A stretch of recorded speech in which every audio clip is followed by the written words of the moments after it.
हमारे पास इतने पैसे नहीं हैं कि हम अपने फौजियों को 2 वक्त की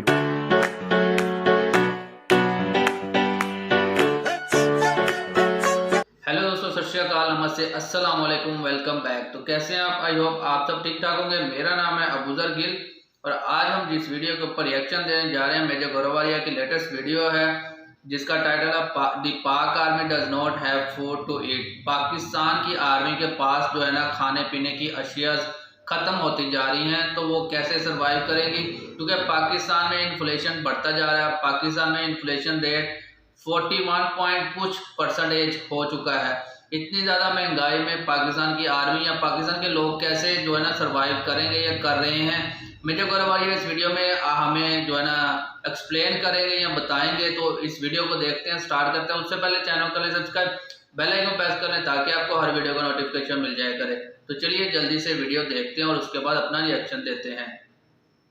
जय हिंद दोस्तों, मैं हूं मेजर गौरववालिया और आप देख रहे हैं द चाणक्य डायलॉग्स। इस वीडियो को लाइक करिए, हमारे चैनल को सब्सक्राइब करिए और बेल आइकन दबाना बिल्कुल मत भूलिएगा। अच्छा दोस्तों, पाकिस्तान में बड़ी एक इंटरेस्टिंग चीज हो गई है। एक लेफ्टिनेंट जनरल थे अमजद शोएब, रिटायर्ड, और टेलीविजन पे काफी आते हैं। पाकिस्तानी टीवी पे ऐसी कोई रात नहीं है जहां पे वो पाकिस्तानी टेलीविजन पे ना हो, और ऐसा कोई दिन नहीं है। और उनका अपना यूट्यूब चैनल है और दिन भर बुजुर्ग ने जहर उगलना है। दिन भर जहर उगल। अच्छा, जहर हम भी उगलते हैं, ऐसी बात नहीं है कि हम पाकिस्तान के लिए कोई नेक ख्वाहिशात रखते हैं दिल में, ऐसा बिल्कुल भी नहीं है। तो आप ये मत सोचिएगा कि मेजर साहब खुद तो आप डेली पाकिस्तान की क्लास लेते हो और अगर किसी ने कुछ बोल दिया तो आपको बुरा लग गया, ऐसा बिल्कुल भी नहीं है, राइट? लेकिन ये जहर उगलते उगलते ये भूल गए अमजद शोएब साहब, लेफ्टिनेंट जनरल रिटायर्ड, कि अपने मुल्क के खिलाफ जहर, क्योंकि बेसिकली देखो, सांप की नीयत तो सांप की नीयत होती है ना। ऐसा तो नहीं हो सकता कि जो सांप है वो दुश्मन के लिए तो सांप रहे लेकिन अपने लोगों के लिए वो खरगोश बन जाए। That is not possible. तो ये जो बुजुर्गवर थे अमजद शोएब साहब, लेफ्टिनेंट जनरल, ये फुंफकारते थे, भारत ये जिहाद फी सबीलिल्लाह, काफिरों को ये बम मार दो। अच्छा, मारते मारते बम इस तरफ करते करते इनका फन ऐसे हो गया, उल्टा ऐसे टुवर्ड्स रावलपिंडी ये फुंफकारने लगे। अच्छा, इनको पुलिस पकड़ के ले गई। ठीक है, अब इनका होगा सॉफ्टवेयर अपडेट, रात को पकड़ा। ठीक है। और मैं आपको एक और बात बता दूं, बहुत बड़ी बात है पाकिस्तान में एक लेफ्टिनेंट जनरल रिटायर्ड को अरेस्ट करना। It's a very big thing. और पुलिस पकड़ के ले जाए, यानी कि मेरा यह मानना है, हो सकता है मैं गलत हूं, लेकिन जितना मैं पाकिस्तान को जानता हूं, मैं कॉन्फिडेंस के साथ कह सकता हूं कि पहले पुलिस ने या सरकार ने रावलपिंडी, जो इनके आर्मी के हेडक्वार्टर्स हैं, जीएचक्यू, जनरल हेडक्वार्टर्स रावलपिंडी, जहां पे पाक फौज बैठती है, वहां पे उन्होंने परमिशन ली होगी कि अमजद शोएब है, बहुत ज्यादा बोल रहा है, इसके स्क्रू टाइट करने हैं, जरा इसका सॉफ्टवेयर अपडेट करना है। और श्रीमान, क्या हमें अनुमति है? उन्होंने बोला अनुमति है, ले जाओ। अब इसकी पतंग उड़ाएंगे बुजुर्ग की। ठीक है, मैं उनके 1-2 वीडियोस मैं चाह रहा था डालूं, लेकिन वो फिर वो कॉपीराइट वाला मामला हो जाता है।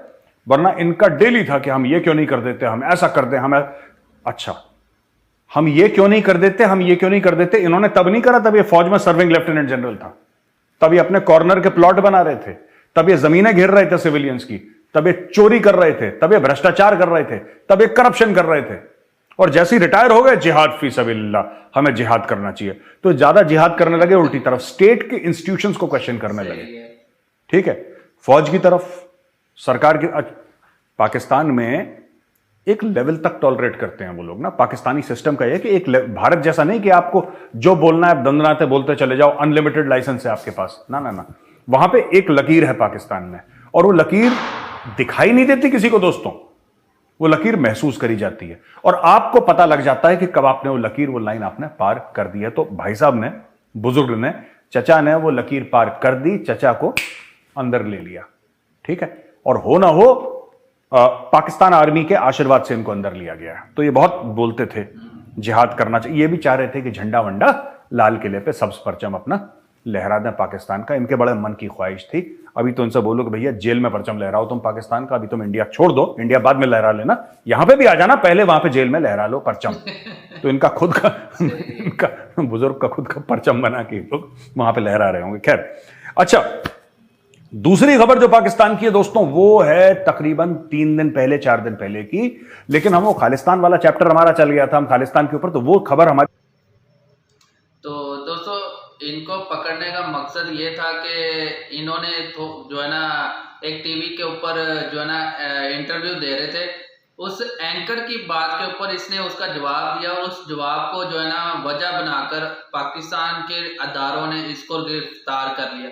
एक पाकिस्तान की आर्मी से रिटायर ऑफिसर को इतनी बड़ी मतलब कि जुर्रत के साथ ही गिरफ्तार किया जा सकता है, और किस आशीर्वाद से ये गिरफ्तार हुए हैं ये आपको मालूम है। आजकल पाकिस्तान में आए दिन पकड़ दकड़ होती रह रही है, जो है ना सहाफियों को पड़ रही है, मतलब एंकर्स हजरात जितने भी हैं उनको भी मार पड़ रही है। जो मीडिया से रिलेटेड जितने भी लोग अगर कोई आवाज उठाता है उन अदारों के खिलाफ जिनको पाकिस्तान की जो है ना ताकतवर शख्सियात बोला जाता है, तो उनके खिलाफ कोई आवाज उठाता है तो उनकी आवाज बंद करने के लिए उनको उठा लिया जाता है। और सबसे बुरी बात जो पाकिस्तान में हो रही है कि आप एक आदमी की हद तक तो उसको नंगा कर देते हो, मगर उसकी फैमिली को उठाकर नंगा करने की मतलब कि ये सबसे घटिया तरीन जो है ना बात है कि आप किसी की फैमिली औरतों को उठाकर उसको नंगा करने की बात करें, तो ये जो है ना इंसान के हकूक के खिलाफ भी है। और इसके खिलाफ इंसान की जितने भी पाकिस्तान में इंसानी हकूक की जमातें हैं या तंजीमें हैं उनको आवाज उठानी चाहिए। आजकल कोई भी तंजीम सामने नहीं आ रही क्योंकि डर रही है, तो अपने अंदर से जो है ना ये खौफ, बुत का खौफ इसको तोड़ें और पाकिस्तान के लिए या पाकिस्तान के उन जो है ना बेहुदा लोगों के खिलाफ अपनी आवाज को बुलंद करें जो ऐसी हरकतें करते हैं। तो वीडियो आगे देखते हैं मेजर गौरवालिया क्या करते हैं। आज मन में ख्याल आया कि नहीं यार, ये खबर हमें वापस आपके सामने लानी चाहिए। हो सकता है आप सुन भी चुके हैं खबर। पाकिस्तान में जो क्वार्टर मास्टर जनरल है, जो कि पूरा खाना पीना ये सब देखते हैं, इक्विपमेंट और सप्लाई, और बड़ा क्वार्टर मास्टर जनरल का बड़ा लंबा चौड़ा काम होता है। मैं जितना कह रहा हूं वो it's only a small part of it. उसका बड़ा एक एग्जॉस्टिव एक मैंडेट रहता है क्वार्टर मास्टर जनरल के ऑफिस का, चाहे वो भारत में हो, चाहे अमेरिका में हो, चाहे वो पाकिस्तान में हो, चीन में हो, कहीं पर भी। तो उनको फॉर्मेशन कमांडर्स अब चिट्ठियां लिख रहे हैं, जो डिव कमांडर हैं, कोर कमांडर हैं, ये सब लोग उनको चिट्ठियां लिख रहे हैं कि सर हमारे पास इतने पैसे नहीं हैं कि हम सही बात अपने फौजियों को 2 वक्त की रोटी दे दें। ये आपके सामने न्यूज़पेपर कटिंग।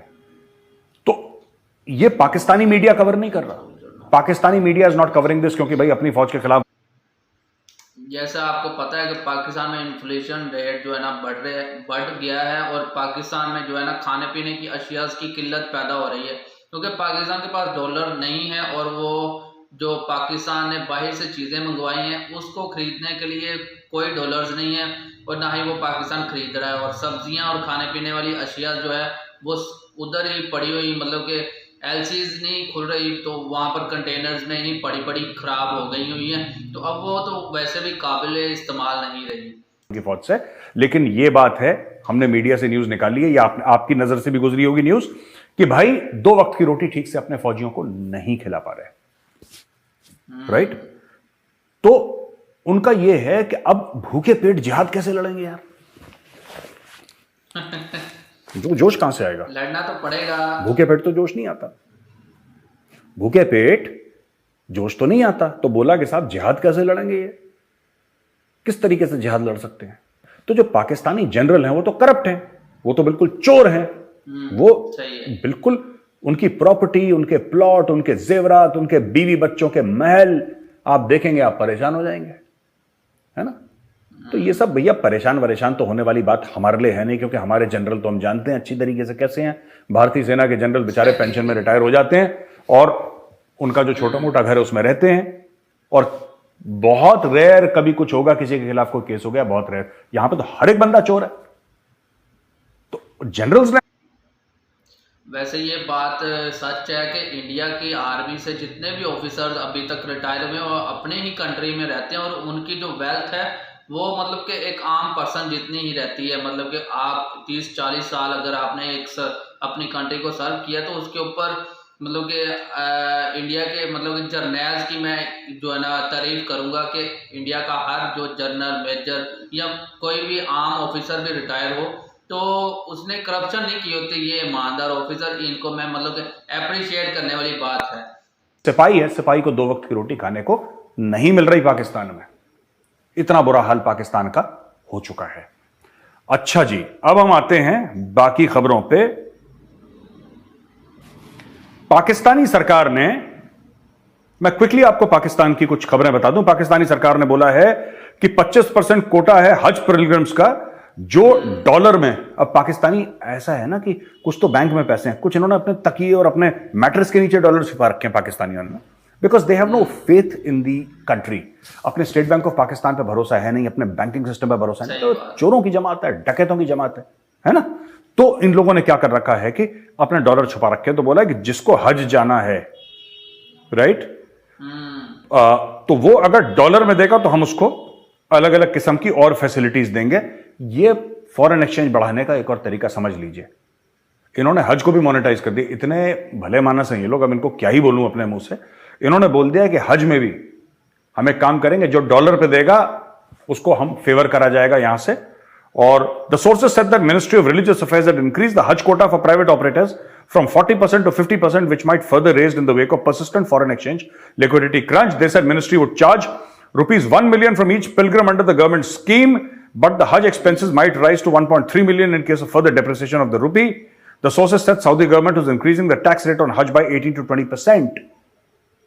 तो भैया ये सऊदी अरब से भी चाबी है कि तुम्हें हज करना है तो 18 से 20% उस पर टैक्स है।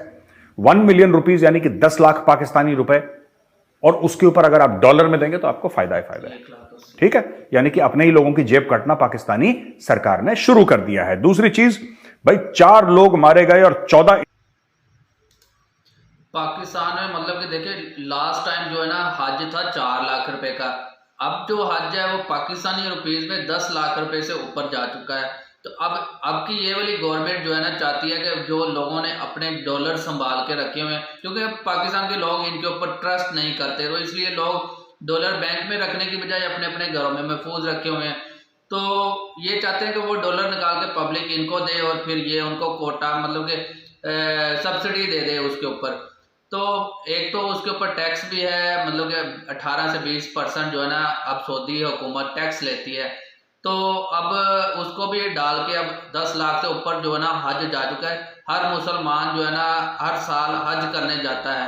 तो हज करने के लिए आपको पहले 3-4 मंथ पहले जो है ना एक अप्लाई करना पड़ता है, फिर आपका नाम निकलता है, तो फिर आपको वीजा मिल जाता है और फिर आप हज करने जाते हैं। के बरखान में ये पहला अटैक। दूसरा अटैक खुजदर में एक बॉम्ब, एक कोई जगह होगी खुजदर, वहां पे 2 पुलिस वालों की जानें चली गई। और तीसरा अटैक वो हुआ है कि एक और जगह हुआ, पुलिस वाले के घर के आगे बम ब्लास्ट पाकिस्तान में हुआ है, आउटसाइड अ कॉप्स हाउस। उसमें कोई मरा नहीं, लेकिन ये 3 अटैक 24 घंटे में हो गए। तो जो ये कह रहे थे ना कि हम गए हैं वहां पे और हम अफगानिस्तान में गए हैं और हम मिले हैं और हमने उनसे बात करी है और तालिबान ने बोला, तालिबान ने कख नहीं करना। सुनो मेरी बात, तालिबान और तहरीक तालिबान पाकिस्तान एक हैं। पहली अपनी मोटी बुद्धि में घुसा लो, पाकिस्तान के सियासतदानों, अपनी जो तुम्हारी मोटी बुद्धि है उसमें एक बात घुसा लो, दोनों ये भाई भाई हैं। ठीक है, ये दोनों बिल्कुल भाई भाई हैं, करण अर्जुन टाइप। और इन्होंने बोल दिया है कि भाई मुझको राणा जी माफ करना, गलती मारे से हो गई। ठीक है, ये तुम्हें छोड़ेंगे नहीं, ये तुम्हें मारेंगे कम, घसीटेंगे ज्यादा। और दोनों मिले हुए हैं, ये सही बात, ये दोनों मिले हुए हैं। मानो मेरी बात, जो तुम लोग यहां पे अपना ISI जनरल और इसको भेजते रहते हो ना, इससे कोई फर्क नहीं पड़ रहा। ये सब अफगान तालिबान के आशीर्वाद से हो रहा है और तुम्हें ठोकते रहेंगे ये लोग, ये तुम्हें ठोकते रहेंगे, ये नहीं रुकने वाले। 3 अटैक 24 घंटे में हो गए हैं, जबकि तुम्हारा ISI का चीफ और जबकि तुम्हारा ख्वाजा आसिफ जो डिफेंस मिनिस्टर है वहां पे उनके पैर छूकर आया है कि हमारे अब्बू जी हमें माफ कर दो यार, इनसे बोलो कि मत अटैक करें हमें। ये क्या कराया, तब जाके तुम जलील हो रहे हो, ख्वार हो रहे हो। इसलिए ये तालिबान, मतलब कि तहरीक तालिबान पाकिस्तान और अफगानिस्तान वाले, ये एक ही जमात है। मतलब कि इन्होंने अलग अलग नाम दिया हुआ, क्योंकि 2 कंट्रीज हैं, तो दोनों कंट्रीज के नाम के ऊपर इन्होंने अपनी जमात बनाई हुई है। एक दूसरे को ये सपोर्ट जरूर करते हैं। अब पाकिस्तान में जितने भी अटैक हो रहे हैं, अभी बलोचिस्तान में अटैक हो रहे हैं, तो बलोचिस्तान के लोगों को भी तकलीफें हो रही हैं, बलोच लोगों को भी। अब देखें पाकिस्तान के हुकूमत जो है बलोच लोगों की जो है ना बात नहीं सुनती या फिर उनके मसाइल के ऊपर ध्यान नहीं देती, तो फिर मजबूरन वो भी लोग जो है ना हथियार उठा लेते हैं और फिर अटैक करना स्टार्ट कर देते हैं। तो फिर ये उनको दहशतगर्द करार दे देते हैं। तो ये तो एक गलत बात है। अगर आप किसी की बात नहीं सुनेंगे, आप किसी का ज्यादती करेंगे, तो फिर आपको उसका खमियाजा तो भुगतना पड़ता है। तो तालिबान से बात करने के बजाय हमारे पॉलिटिशियन यूरोप की सैर करते फिरते हैं और डॉलर वहां पर उड़ाते हैं। पाकिस्तान में डॉलर की पहले ही कमी है। जो इशाक डर है इनका फाइनेंस मिनिस्टर, उन्होंने फिर पाकिस्तान को चूना लगा दिया। इन्होंने बोला है कि ओवरसीज पाकिस्तानी जो हैं, जो जैसे हमारे एनआरआई होते हैं वहां पे ओवरसीज पाकिस्तानी, वो अगर पाकिस्तान में आए और अपने लिए कोई फ्लैट खरीदना चाहें तो हम उनके लिए एक लग्जूरियस एक जगह बना रहे हैं। 3-4 सोसाइटी, 4 रेजिडेंशियल प्रोजेक्ट्स उन्होंने शुरू करे हैं, राइट। लेकिन ये जमीन जो थी पहले अलॉट करी गई थी गरीबों के लिए जो बेघर हैं। स्कैम समझ रहे हैं आप? स्कैम, बात आ रही समझ में? स्कैम क्या है? स्कैम यही है कि जो गरीबों के लिए जगह थी वो बोला कि नहीं, गरीब देखो यार, गरीब की क्या औकात है पाकिस्तान में, हैं? गरीब, तुम थोड़े दिन और गरीब रह लो यार। जब तुम बचपन से गरीब रहे, तुम्हारे बाप दादा अब्बू सब गरीब रहे, तो तुम क्या 2-4 दिन और गरीब नहीं रह सकते? 2-4 साल गरीब और नहीं रह सकते? पहले बाहर से डॉलर आने दो, तो सोचा है कि 2 अरब डॉलर तक आ जाएंगे अगर वो लोग यहां पे घर अपना खरीद लें। तो ये और इन्होंने चक्रमबाजी करी है और चूरन भेज दिया, लाहौरी चूरन। ठीक है दोस्तों, पाकिस्तान के अस्पताल में इंसुलिन खत्म, डिस्प्रिन खत्म, मेडिसिन खत्म। लोग कह रहे हैं ऑपरेशन के बाद पोस्ट ऑपरेटिव केयर होती है, उसके लिए दवाई नहीं है। बहुत बड़ा वहां पे। अब देखें इसहाक डार साहब, जो मतलब कि खुद तो एक लोहार के बच्चे, मतलब कि जो है ना ये टूटे फूटे जो पुराना लोहा होता है ना, उसको सीधा जो है ना करने वाले, या उसको डेंट डालने वाले ये कौम है, ये लोहार कौम जिसको कहते हैं। तो इसको मतलब कि किसी को, ये एक मुंशी टाइप का इंसान है, इसको मुंशी रखा हुआ था इसके नवाज शरीफ के बाप ने। मतलब कि इसका बाप, जो इसके बाप की जो है ना फैक्ट्रीज थी जो नवाज शरीफ के, वो भी बाद में, मतलब कि पाकिस्तान बनने से पहले वो भी एक गरीब इंसान ही था। उसके बाद उसने आस्ता आस्ता अपनी एक फैक्ट्री बनाई। फिर उसके बाद नवाज शरीफ जो है ना वजीर आला बन गया, तो फिर करप्शन के पैसे ज़्यादा हो गए, तो फिर इन्होंने ज़्यादा फैक्ट्रियाँ बना ली। तो इस इसहाक डार को इन लोगों ने मुंशी रखा हुआ था, और आज इसी मुंशी को जो है ना अंग्रेजी में अकाउंटेंट कहते हैं, और अकाउंटेंट को अब जो है ना पाकिस्तान का वजीर वो बना दिया हुआ है। उसको पाकिस्तान का जो है ना वजीर खजाना बना दिया हुआ है कि अब ये हिसाब, इसको मतलब कि देखें, करप्शन का पैसा बनाने वाला, करप्शन करने वाला, अब वो पाकिस्तान के खजाने के ऊपर बैठा हुआ है। तो पाकिस्तान का खजाना तो खुद ही खत्म होना था, पहले ही उसकी मतलब कि खजाने का जो है ना कचूबर निकाला हुआ था, और मजीद आगे इसने निकाल दिया। क्योंकि भारत ने बोला चलो तुमने सारी ट्रेड बंद कर दी, तुम दवाई ले लो। अब ये क्या है कि जो भारत से दवाई जा रही है ना, ये उसके भी पैसे नहीं दे रहे। अब यार जो भारत में जो मैन्युफैक्चरर है या सप्लायर है, होलसेलर है, वो कहता है साहब हम आपको दवाई देंगे, हमें स्पेशल परमिशन मिल गई इंडियन गवर्नमेंट से कि हम पाकिस्तान कम से कम दवाइयां भेज सकते हैं। ठीक है, लेकिन इसके पैसे तो दोगे ना आप यार। ये खैरात बांटने के लिए थोड़ा ना बैठे, धंधा है यहाँ पे, बिजनेस है। तो धंधा ना करे आदमी, अपना काम ना करे। अच्छा, पाकिस्तानी ने बोला कि सर में दर्द हुआ पाकिस्तान के, तो बोला कि यार इंडिया यार एक दवाई दे दो यार, बड़ा सर में दर्द है। तो इंडिया ये ले डिस्प्रिन ले ले, डिस्प्रिन खा ले। तो इंडिया ने बोला पैसे देना। तो कौन से पैसे? अब तो सरदर्द ठीक हो गया, सरदर्द ठीक हो गया। शॉर्ट टर्म मेमोरी लॉस था, जब तक सर में दर्द था तब तक मुझे याद था, अब सरदर्द गया तो तू भी गया, भाग यहां से। ये इन्होंने करा है। अब इंडिया वाले भी उनको मेडिसिन सप्लाई करने को राजी नहीं है दोस्तों। अच्छा जी, यार इंडिया की गवर्नमेंट ने जो है ना पाकिस्तान में दवाइयाँ भेजने की इजाज़त दे दी, तो मैं सबसे पहले इंडिया के गवर्नमेंट का जो है ना ताहे दिल से शुक्रिया अदा करता हूँ कि आप लोगों में मतलब कि इंसानियत है, मगर यहाँ के लोगों में इंसानियत, यहाँ के पॉलिटिशियंस या हुकूमत में कोई इंसानियत नहीं है कि वो इंसानों के लिए कोई इंसानियत के लिए कोई इंसानों जैसा काम कर ले। तो पाकिस्तान में दवाइयाँ जो है ना कमी हो चुकी है। मेरे घर में भी पेशेंट हैं, तो उनकी जो मतलब कि बहुत ही ज़रूरी वो मेडिसिन है, मगर वो हमें कहीं भी, मेरी सिटी में कहीं भी वो मेडिसिन नहीं मिल रही। अब उसकी अल्टरनेट जो है ना मेडिसिन यूज़ करनी पड़ रही है। मेरी सबसे छोटी सिस्टर है, तो उसके लिए वो हम मेडिसिन यूज़ करते हैं। तो उसके मुझे मतलब कि वो मेडिसिन बहुत ज़रूरी है, अगर वो नहीं खाती तो उसकी तबीयत ख़राब हो जाती है। तो अब वो हमें मेडिसिन उसकी अल्टरनेट खिला के उसका गुजारा करना पड़ रहा है, क्योंकि पाकिस्तान में अब वो वाली मेडिसिन नहीं मिल रही, वो उसका मटेरियल नहीं आ रहा पाकिस्तान में, और फिर वो मेडिसिन बन भी नहीं रही पाकिस्तान में अब। इसके अलावा मैं आपको बताता हूं, ये जो खबर है एक बड़ी दुखदाई खबर है। संजय शर्मा कश्मीरी पंडित है, ठीक है, इनके पिताजी का नाम काशीनाथ शर्मा है। उनको पुलवामा में मार दिया, ठीक है ना, टेररिस्ट ने उनको मार दिया और एरिया को कॉर्डन ऑफ करा। वो टेररिस्ट, देखो टेररिस्ट तो मार देंगे उसको ना, फौज जो है, जेएनके पुलिस है, सीआरपीएफ है, उसको घेर घार के मार देगी उस टेररिस्ट को या उन टेररिस्ट को जिसने ये बहुत गंदा अटैक करा है। मैं अभी एक दो दिन पहले, एक आध दिन पहले, आई थिंक आई वॉज, एक कश्मीरी पंडित कॉन्क्लेव थी, तो उन्होंने मुझे बुलाया, बड़ी इज्जत दी, मैं उनका शुक्रगुजार हूँ कश्मीरी पंडित कम्युनिटी का। तो उन्होंने बुलाया, यार मैंने तब भी बोला था ये कोर्ट में केस, इनसे कुछ नहीं होगा। मैं आपको बता रहा हूँ, अगर कश्मीरी पंडित चाहते हैं कि इज्जत से वापस वैली जाएं, तो the government of India must arm the Kashmiri pandits. मैं पहले भी कह चुका हूं, मैं आज भी कह रहा हूं, ये जो इस आदमी को मार दिया ना यहां पे, इस आदमी को क्यों मारा? जो जेएनके पुलिस के लोगों को ये लोग मार देते हैं, ये क्यों मार देते हैं? मैं आपको बताऊं क्यों मारते हैं ये। कभी आपने सुना कि इन्होंने ये आर्मी के कैंप में घुस के इन्होंने अटैक कर दिया? ये उड़ी उड़ी की कहानी तो पहले की थी, उसके बाद जब से पाकिस्तान को ठोका है और जब से उनकी चूड़ियां कसी हैं, तब से कोई टचवुड कोई अटैक नहीं हुआ। क्यों नहीं होता आपको पता है? क्यों नहीं होता? ये लोग इसलिए मारते हैं कश्मीरी पंडितों को, या कश्मीर पुलिस के, जेएनके पुलिस के जो लोग जा रहे हैं, कोई नमाज पढ़ने जा रहा है, कोई कहीं जा रहा है बच्चे के साथ अपने कहीं पे जा रहा है, तो उसके पीठ पे गोली मार दी, क्योंकि वो लोग निहत्ते हैं, इसलिए वो अनार्म्ड है। ये कश्मीरी पंडित को क्यों मार दिया? ये अनार्म था, इसके पास हथियार नहीं था।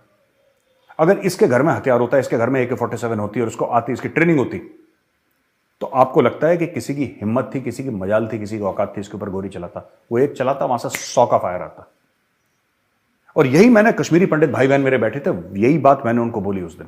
आई said the same thing, that unless you pick up weapons given by the state, Bharat सरकार जब तक कश्मीरी पंडित जो लड़के हैं, लड़कियां हैं, उनको इंडियन आर्मी के कैंप्स में भेजे, सीआरपीएफ के कैंप्स में भेजे, उनकी 3-3 महीने वहां पे आप ये इंडियन आर्मी की यूनिट्स हैं कई सारी वहां पे, राष्ट्रीय राइफल्स की, और वहां पे सीआरपीएफ की यूनिट्स हैं। आप बोलिए कि आपको वहां पे रहना है, इनके लिए अलग से अरेंजमेंट करिए, लड़के लड़कियां वहां पे रहेंगे, 15-20 हर एक, उनका खाना पीना सब कुछ वहां पे Indian army will take care, उनका logistics everything Indian army will take care, right? और अगर उनके वहां पे आने से कोई बिजनेस का लॉस है, उनका 20-50 हज़ार रुपए महीना जो कमाते होंगे, वो बिजनेस का लॉस है, तो वो बिजनेस का लॉस पूरा करेगी इंडियन आर्मी। इंडियन आर्मी को एडिशनल बजट दिया जाए, सीआरपीएफ को एडिशनल बजट दिया जाए, कि उनके घर में पैसा पहुंचता रहे, कि उनके घर में खाने पीने की कमी नहीं होनी चाहिए।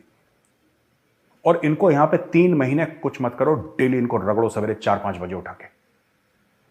इनकी फिजिकल फिटनेस पे ध्यान, इनके वेपन पे ध्यान, इनको बोलो कि भाई ऐसे AK-47 फायर होती है। इनको माइनर टैक्टिक्स आपको सिखानी पड़ेंगी, और 3-4 महीने बहुत हैं बेसिक सिखाने के लिए, ठीक है? 3-4 महीने बहुत हैं। अगर आपको ज्यादा लग रहा है प्रोग्राम, आप 6 महीने का कर दो। आप इनको सिखाओ, कश्मीरी पंडितों को लाओ वहां पे, ठीक है ना, और उनको वहां पे सिखा के you send them back into society and you give them a weapon. Don't give them 303 for heaven सेक, जो विलेज डिफेंस कमिटीज को आपने जम्मू में दे रखा है, वो किसी काम का हथियार नहीं है। क्यों मैं कह रहा हूं, ठीक है, 303 से अगर गोली लग गई आदमी लेट जाता है, ये बात तय है, लेकिन ये भी बात तय है कि 303 आपको लोड करना पड़ता है बार बार। It is not even a self loading rifle, वो सेल्फ लोडिंग भी नहीं है 303। आप एक बार आप बोल्ट पूरा पीछे करोगे, फिर उसको लोड करोगे, फिर फायर करोगे, फिर फायर करोगे। अरे जब तक आपने ये कार्रवाई 2-3 बार करी, वहां पे तो 30 राउंड का बौछार आपके ऊपर AK-47 से आ गई। AK-47 का जवाब AK-47 से होता है। आप AK-47 का जवाब आप किसी 303 SLR से नहीं दे सकते। ये इंडियन आर्मी को पता है अच्छी तरीके से। तो आपको कश्मीरी पंडितों को, जो वहां पे वैली में सिख हैं, ठीक है, वो भी दूर दूर के गांव में बसे हुए हैं, जिनके ऊपर ये अटैक कर देते हैं, मार देते हैं, आप सिखों को आपको इनको आर्म करना पड़ेगा। और ये जो जम्मू कश्मीर पुलिस के हैं, ठीक है, जम्मू कश्मीर पुलिस के जो अपने कांस्टेबल्स हैं, ये सब रैंक्स हैं पूरे, ये बिना हथियार के क्यों जा रहे हैं? इनको भी बोलो कि तुम घर पे जाओगे, तुम वेपन लेकर जाओगे। You should have an AK और at least a pistol with you. तुम कहीं पर भी जाओगे, तुम हथियार लेकर जाओगे, तुम बिना हथियार के नहीं जाओगे। आप ये कर देंगे ना, काफी हद तक किलिंग्स बंद हो जाएंगी। You have to arm the population. और जिस दिन ये लश्कर और जैश फैश, जितने भी ये कार्टून नेटवर्क पाकिस्तान से चलता है, जिस दिन उनको पता चल गया ना वो पंडित है उस घर में, और पंडित के घर AK-47 है, इनका गला सूख जाएगा, भाग जाएंगे। इनमें औकात नहीं है फायर करने की। वो देखते हैं निहत्ता है यार कश्मीरी पंडित, वो सिख है, वो निहत्ता है, तो निहत्ते को तो गोली मारना है, इसमें कौन सा बड़ा तीसमार खान का काम है यार? इसमें कौन सी बहादुरी का काम है निहत्ते पे गोली चलाना? और मैं टेररिस्ट से पूछता हूं, यार तुम्हें औकात है ना? तुम्हें बड़ा जिहाद का जज्बा है ना जिहाद का जज्बा? तो जाओ राष्ट्रीय राइफल कैंप के अंदर घुसो। हम भी तो देखें ना कितनी औकात है तुम्हें। हम भी तो तारीफ करें तुम्हारी, हमें भी तो मौका दो यार, हम तुम्हारी तारीफ करें। देखो इतना बढ़िया शानदार बंदा था यार, देखो इसकी क्या औकात थी, ये तो राष्ट्रीय राइफल्स के कैंप के अंदर घुस के दिखाओ, एक बार घुस के दिखाओ। सुअर की तरह रगड़ेंगे वो लोग जमीन पे, घिस घिस कर मारेंगे तुम्हें आरआर वाले, सुअर की तरह। तुम करके दिखाओ एक बार। ये पंडितों को तुम मारते हो, सिखों को मारते हो, क्यों मारते हो? ये जो जेएनके पुलिस वाला, वो बेचारा अपने बच्चे के साथ यार, वह मैं आई कैनॉट फॉरगेट, ठीक है, वो अपने बच्चे के साथ, बच्चे को लेकर मस्जिद गया यार वो पुलिस वाला नमाज पढ़ने के लिए। इसने निहत्थे आदमी के पीठ पे गोली मार दी, उसके बच्चे के हाथ में। अब तुमने 8 साल के बच्चे के हाथ में गोली मार दी यार, वो नमाज पढ़ने, मतलब तुम्हें बिल्कुल जानवर हो। यू डिजर्व राष्ट्रीय राइफल्स, तुम्हें राष्ट्रीय राइफल्स ही ठीक करेगी, ठीक है। वही तुम्हारे नजले जुकाम का इलाज ना, वही है, वही एंटीबायोटिक मेडिसिन है, आरआर। तुम्हें आरआर चाहिए बेटा। और arming the pandits, arming the Sikhs of the valley with sophisticated weapons. हां, एक आध कोई बंदा है जो दाएं बाएं हो सकता है, ये आपको मानना पड़ेगा कि ये इसकी एक कॉस्ट है, लेकिन I think you should arm them, give them valid licences. Special आप बनाइए प्रोग्राम वैली में कि Pandits and Sikhs to get licences, arm them and tell J N K police people, tell them to not move out your house alone. एक तो अकेले नहीं जाना, group में जाना है, एंड एवरीबडी आर्म्ड। आप जाओ, बाजार जाना है ना, 2-3 एक साथ जाओ, AK-47 टांग के जाओ, फिर देखते हैं किसकी औकात है जो जेएनके पुलिस को हाथ लगाए। ये सारे के सारे निहत्तों पे अटैक करते हैं, ठीक है जी। तो दोस्तों, कश्मीर में देखें आए दिन जो है ना ये मसला क्रिएट, पता नहीं ये कश्मीर का मसला कब हल होगा। मैं तो चाहता हूँ कि इसको पीसफुली हल हो जाना चाहिए, क्योंकि 75 साल से जो है ना इससे कुछ भी हासिल नहीं हुआ। तो अब देखें कश्मीर में एक कश्मीरी पंडितों के ऊपर अटैक होते रहते हैं। तो मैं सबसे पहले इस चीज़ की मतलब कि निंदा करता हूँ कि ऐसा नहीं होना चाहिए। तो बाकी पीसफुली रहना चाहिए। मैं कश्मीरियों से जो है ना रिक्वेस्ट करना चाहूँगा, जो इंडिया वाले कश्मीर में रहते हैं लोग, कि आप पीसफुली वहाँ पर आपको इतनी डेवलपमेंट्स मिल रही हैं, आपको इतनी सहूलतें मिल रही हैं, आप ज़रा इस वाले कश्मीर में लोगों से पूछें, जो पाकिस्तान के पास कश्मीर है, इस वाले कश्मीर से लोगों से पूछें कि आपके साथ रवैया कैसा है, हमारी गवर्नमेंट का रवैया, मतलब कि पाकिस्तान की गवर्नमेंट का कैसा रवैया है, क्या आपको वो वाली सहूलतें मिल रही हैं जो इंडिया में कश्मीरियों को मिल रही हैं। तो मैं कश्मीर के उन नौजवानों से रिक्वेस्ट करना चाहूँगा कि ऐसे रास्ते के ऊपर भटकने की बजाय आप अपने फ्यूचर को जो है ना सिक्योर करें, अपनी फैमिली के बारे में सोचें। एक माँ आपको इतनी मुश्किल से पैदा करती है, इतनी दर्द के साथ, इतनी तकलीफ के साथ आपको पैदा करती है, फिर वो आपको पालती है, पोसती है, बड़ा करती है, आपको पढ़ाती लिखाती है, और फिर आप अचानक से एक दिन गन उठाते हो, निकल जाते हो। उस माँ के ऊपर क्या गुजरती होगी जब आप जो है ना किसी भी फौज के फायरिंग के अंदर आकर मर जाते हो। उस माँ से पूछो कि आपके साथ, मतलब कि जिसने आपको इतनी मुश्किल से पैदा किया, इतनी तकलीफ के साथ, फिर उसने पाला आपको, फिर बड़ा किया, और आप उन लोगों से, मतलब कि जो लोग, मतलब कि जिनको खुद का ना तो वो खुद मुसलमान है, ना वो इस्लाम के ऊपर अमल करते हैं, और मतलब कि ऐसे किसी को भी, किसी भी मासूम इंसान को कत्ल कर देना, कहाँ की इंसानियत है, कहाँ का इस्लाम है। तो आप ज़रा बताओ कि ये कहाँ की इंसानियत है। क्या हमें मतलब कि दुनिया में इंसानों की तरह रह रहे हैं? हमें सोचने की ज़रूरत है। कश्मीरी नौजवानों से या कश्मीरी यूथ से मैं कह रहा हूँ कि खुदारा आप अपनी जो है ना फ्यूचर को सिक्योर करें, इन गलत रास्तों से जो है ना हट जाएं। मतलब कि जैसे अभी देख रहे हैं वो मेजर गौरवालिया आपको कह रहे हैं कि कश्मीरी पंडितों को जो है ना AK-47 दी जाए, ट्रेनिंग दी जाए। तो एक मतलब कि एक चीज़ से ये चीज़ अच्छी भी है, इसको मतलब कि पॉजिटिव तरीके से भी लिया जा सकता है। कुछ लोग इस चीज़ को नेगेटिव तरीके से भी लेंगे। अगर पॉजिटिव तरीके से लें तो फिर तो मतलब कि अच्छी बात है कि उनको सिक्योरिटी प्रोवाइड करनी चाहिए। इंडियन गवर्नमेंट का ये मतलब कि हक है उन लोगों को, कश्मीरी पंडितों को अपनी जान को सिक्योर करने के लिए उनका हक है कि उनको AK-47 पकड़ा दी जाए। अदरवाइज मतलब कि देखिए, अगर आप चाहते हैं कि उनको AK-47 दे दी गई है, तो फिर आप ये सोचेंगे कि हमारे साथ जो ज्यादती हो रही है, कश्मीरी लोग ये सोचेंगे, या कश्मीरियों के जो है ना वो वाले कश्मीरी जो मतलब कि ये चाहते हैं कि हम इंडिया से लैदा हों या फला फला, जैसे भी मतलब कि वो आपकी अपनी सोच है। तो मैं तो ये चाहूँगा कि आप जहाँ भी, जिस भी एरिया में रहते हैं, जिस भी मतलब कि अमीर हैं, गरीब हैं, जो मिडिल क्लास हैं, तो आप जो है ना मतलब कि अपने फ्यूचर को देखें, अपनी फैमिली को देखें, आपकी शादियां, आपकी बहन भाई। देखिए अगर आप मतलब कि एक भाई है और उसकी 4-5 बहनें हैं, और आप वो एक अकेला भाई जो है ना गलत रास्ते के ऊपर चल जाता है, फिर वो मारा जाता है, वो 7 जो उसकी 4-5 बहनें हैं उनकी जिंदगी तो जो है ना बर्बाद हो गई ना। कि उनके पास एक ही भाई था जो मतलब कि उनकी जो है ना आगे फ्यूचर में उसने अपने बहनों की ख्वाहिशें होती हैं, हमारे भाइयों के बच्चे होंगे, फलां होगा, शादी होगी, तो अचानक आपकी मतलब कि आप मारे जाते हो, आप गलत रास्ते के ऊपर चलते हो तो मारे जाते हो। तो वो उन 4 बहनों की ज़िंदगी जो है ना बर्बाद, एक माँ की ज़िंदगी बर्बाद, अपने बाप की ज़िंदगी बर्बाद। तो मतलब कि इस चीज़ों से निकलें, अच्छी स्टडी हासिल करें, इस्लाम को अच्छे से सीखें, उन लोगों से बचें जो आपको गलत रास्ते के ऊपर चलाते हैं। तो मज़ीद मेजर गरवारिया की वीडियो के ऊपर रिएक्शन देने का मकसद मेरा लोगों को गाइड करना या अपने लोगों को बताना कि क्या चीज़ें सही हैं, क्या ठीक। बहुत सारी ऐसी चीज़ें हैं कि जो हमें पाकिस्तान में रहते हुए पाकिस्तान की मीडिया से नहीं पता चलती। मेजर गौरवालिया की वीडियो देखकर मुझे भी नॉलेज मिलता है, और मैं अपने बहुत सारे ऐसे मजीद पाकिस्तानी जो पॉजिटिव सोचते हैं, पॉजिटिव उनको मतलब, या फिर जो नेगेटिव सोचते हैं, नेगेटिव सोच रखते हैं, उनकी सोच को चेंज करने के लिए मेरा मकसद रिएक्शन बनाना है। तो अगर आपको वीडियो मेरी अच्छी लगती है तो इस वीडियो को व्हाट्सएप ग्रुप्स में ज़रूर शेयर कर दिया करें, ताकि आपके साथ साथ मज़ीद लोग भी इस वीडियो को देख सकें, वो भी मेरे ओपिनियन से जागरूक हो सकें। और अगर आपको मेरा ओपिनियन अच्छा लगता है तो आप समझते हैं कि इसको शेयर करना चाहिए, तो ज़रूर शेयर किया करें व्हाट्सएप ग्रुप में, फेसबुक पे, जहाँ पर आपको मतलब का हो सके वहाँ पर ज़रूर शेयर कर दिया करें। तो वीडियो अच्छी लगी है तो ज़रूर शेयर कर दें, चैनल को जरूर सब्सक्राइब कर लें, बेल आइकन को प्रेस कर लें, ताकि आपको हर वीडियो को नोटिफिकेशन मिल जाया करे। तो मिलते हैं नेक्स्ट वीडियो में, तब तक के लिए आप सब अपना ख्याल रखें।